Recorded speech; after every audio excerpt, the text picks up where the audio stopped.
Right now at 6, crowds run for cover as conservative activist Charlie Kirk is shot dead. After I got done talking to Charlie, I saw that he was shot in the neck and that he was squirting blood everywhere. And the search for a hiker ends in tragedy. He wanted to come and find his son. Then a reckless driver walks away with what some say was a slap on the wrist. I mean, whether it's a week, a few days, something should have been put into place. Plus confusion at the pharmacy counter over where and when Oregonians can get their COVID boosters. And later, the fight to save federal funding for a program supporting deaf and blind students. Oregon Deafblind Project has given us a village to be able to support each other and help each other.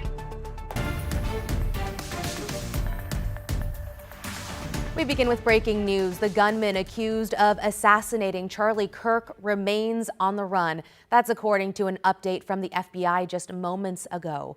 Thanks for joining us tonight here at 6. The shooting happened as Kirk was speaking at Utah Valley University as a part of his American Comeback Tour. Kyle Aboshi has been tracking this for us in the newsroom. Kyle. Well, the Utah Valley University remains closed tonight as the search for Charlie Kirk's killer continues. These are pictures of Kirk at his rally on the Utah Valley campus, just about 40 miles south of Salt Lake City. Kirk was shot about 20 minutes into delivering remarks. Videos posted to social media show Kirk speaking into the microphone in front of a large crowd and people immediately running after the shot was fired. A campus spokesperson says the suspect fired from a building more than 100 yards away. An eyewitness who was just a few feet away from Kirk describes what he saw. After I got done talking to him, I really couldn't exit because there's such a big crowd. So I turned around, and like 10 to 20 seconds later, after I got done talking to Charlie, I saw that he was shot in the neck and that he was squirting blood everywhere. But I was piecing things together.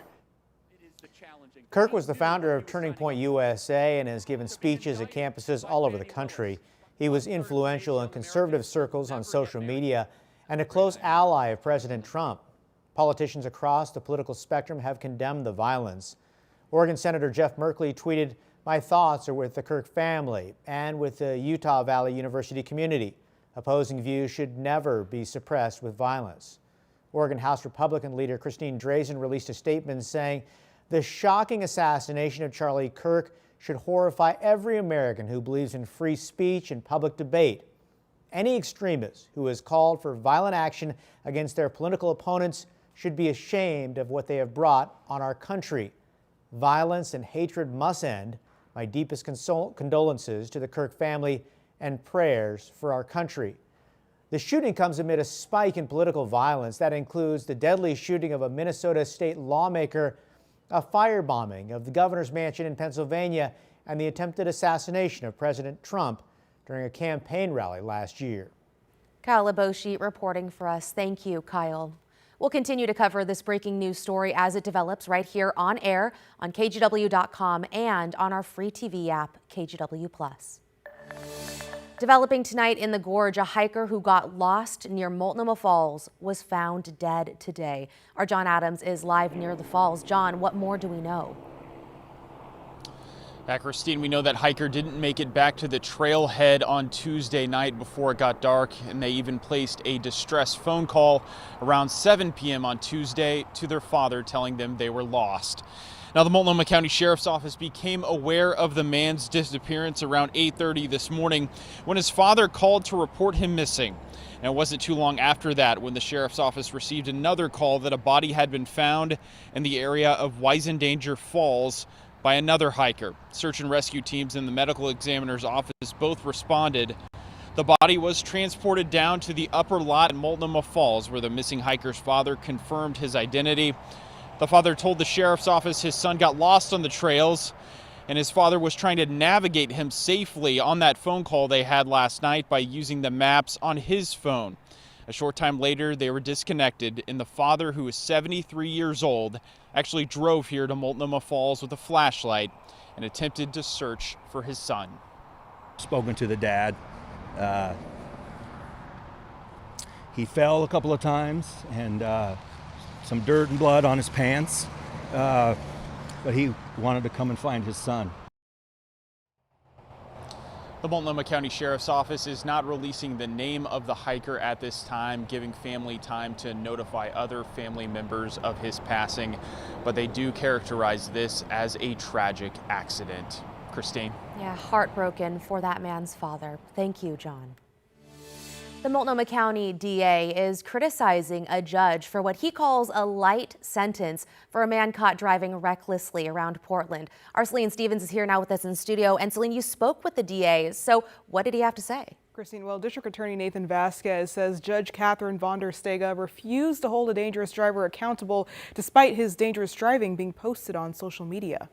I certainly respect the rule of law, and I respect the outcome of the case, and it was a bad decision. District Attorney Nathan Vasquez spoke out against Multnomah County Circuit Court Judge Catherine von der Stege's decision to only find Oscar Lee Burrell Jr. guilty of 3 out of the 11 charges he faced for driving recklessly, as seen in these videos. The videos were, the vast majority of this case, and this was extremely dangerous behavior where someone was flaunting their criminal behavior. This case also really sends the wrong message to the public.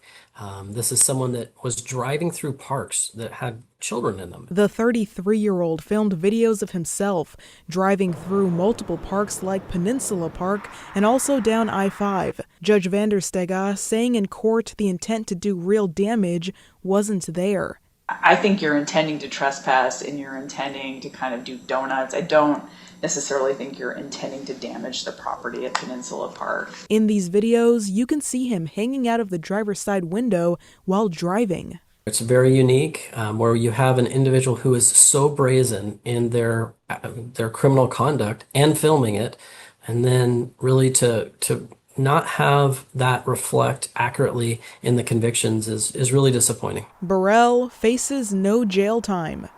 I mean, obviously everything you're doing is illegal and incredibly unsafe, but I don't, after that encounter with the first semi, you appear very surprisingly to be somewhat in control of your vehicle. A statement on behalf of the judge says in part that the district attorney recommended 18 months of bench probation and declined to recommend jail time for the counts for which Mr. Burrell was convicted. The sentence imposed in this matter was consistent with the recommendation presented by the district attorney's office during the sentencing hearing. However, the district attorney's office wrote in part that, based on the court's findings at trial and comments pre-sentencing, it was clear the court would not impose jail as part of Mr. Burrell's sentence, and continued to state that, as part of the sentencing recommendation, the state argued for no driving during the 18-month probationary period, to which the court declined. So Burrell will also be required to do community service, 18-month bench probation, and will have his license suspended for 90 days. He will also need to do other things, including getting a mental health evaluation and treatment if necessary. Christine? Celine Stevens with that report. Thank you, Celine. In Tigard, confusion after the mayor abruptly resigned last night. Heidi Lube posted a lengthy letter on her website announcing her resignation immediately. In it, she alleged government infighting, mentioned an investigation involving complaints against her and other issues, including conflicts with city councilors and staff. A city spokesperson thanked the former mayor for her service in a statement and said, quote, "At the city of Tigard, we are committed to ensuring a respectful workplace for everyone, where all people are treated with dignity and conflicts are addressed constructively." We reached out to Lube, but have not yet heard back. We'll have more on this story coming up tonight on The Story at 6:30, including what comes next for Tigard. Time to talk a bit about the weather now with Chief Meteorologist Matt Safino. Matt, turned out to be a pretty nice day. Yeah, sure did, Christine. We started out cloudy, ended up clear. It's gorgeous. There's a look out of the Reserve Golf Course in Washington County. Some clouds lingering and building back in, but hey, 73 degrees, and I see a lot of blue sky out the window here in downtown Portland. But you know what? That'll make a great sunset, and our sunsets, of course, are coming early and earlier. Today, we get our last sunset 7:30 or later. September 25th, just a little over 2 weeks from now, our last 7 o'clock or later sunset at 7:01. October 11th, that's our last 6:30, 7th, and by the end of October, we see our last 6 o'clock sunset. We're losing a couple minutes a day now as we get closer to the autumnal equinox, right? All right, thunderstorms, though, just like summertime, still rumbling around eastern Oregon. Some of these producing flash flood concerns burn scars, the old telephone fire burn scar north of Burns. We got a flash flood warning there for another hour and a half or so. But for the western side of the state, until you get down around Roseburg, we are dry and we will remain dry for the rest of the week. But we will continue to track the storms over in eastern Oregon. So we'll be really seeing warmer weather, up around 80 degrees on Friday and Saturday. Showers are back on Sunday. We'll talk about how long those will last in a bit. Christine? You know me, focusing on that sunshine. Oh, Thank yeah. you, Matt. Now at 6, Oregonians are running into roadblocks getting their COVID-19 boosters as major pharmacies like CVS and Walgreens now require a prescription, and some doctors are hesitant to provide them. Jake Holter spoke with people about their frustrations. Jake, what'd they tell you? Christine, people told me that they were frustrated with the uncertainty surrounding vaccine policy, and some are even worried as they haven't been able to get their shots. We're at the age where we're allowed to get these shots, and we're having trouble getting them. William and Karen Thomas live in Portland and are both over 65. But when they went to get their COVID-19 boosters, they hit roadblock after roadblock and say they still don't have them. We go and get our booster whenever it's time, and so we were ready to go get our booster and our flu shot and then get that over with and be done. And instead, we wasted our time going down there, and I've been just checking around ever since, and it's all very confusing. Last month, the federal government announced the updated COVID-19 vaccines are now approved for people 65 and older, as well as kids and adults with at least one pre-existing condition that puts them at risk for severe illness. But even though the FDA cleared the vaccine, the CDC's Advisory Committee for Immunization Practices still hasn't issued its recommendation. State policy forbids pharmacists from giving out the vaccine to anyone without a prescription until that committee issues its recommendation. But we've heard from multiple people that doctors have been hesitant to issue prescriptions. They said that they were having to deal with the authorities on that. They couldn't give us a prescription. The committee is expected to meet next week, months later than in previous years, which Brooklyn pharmacy owner Pat Hubble says has created an unnecessary burden. It is unfortunate that they were unable to release these recommendations before the season got started. This does create a lot of confusion. It does create a lot of chaos within the healthcare community and our patient community. So it's really unfortunate.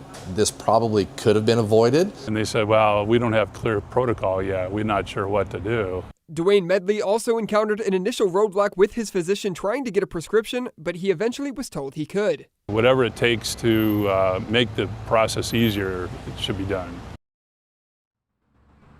Now, the Washington Department of Health signed a standing order into effect last week, allowing anyone 6 months or older to get the vaccine without a prescription.